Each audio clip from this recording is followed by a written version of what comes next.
சந்திரன் மேலேயும் போகும் கீழேயும் வரும். சரிங்களா? சில நேரத்தில் இப்படி வரும்பொழுது இயற்கையாக நம்ம நேர்கோட்டில் வரும்போது மறைஞ்சிருக்கும். அப்போ அது பேர் கிரகணம்.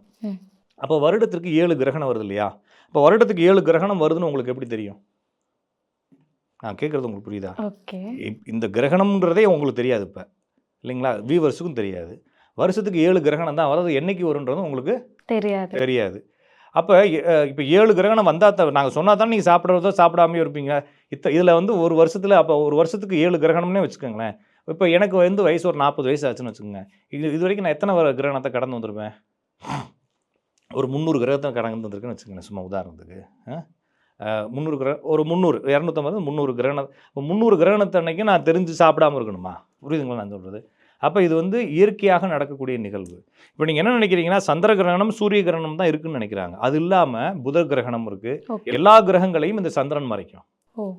அப்போ இந்த கிரகணத்தை பற்றி ஜோசியர்களும் சொல்கிறதுல அறிவியலாளர்கள் சொல்கிறாங்க, இந்த கிரகங்களை மறைக்க போகுது, இந்த சந்திரன் இந்த கிரகத்தை தாண்டி வரும்போது அந்த கிரகம் கொஞ்சம் நேரத்துக்கு தெரியாமல் இருக்கும், மறைஞ்சிரும்.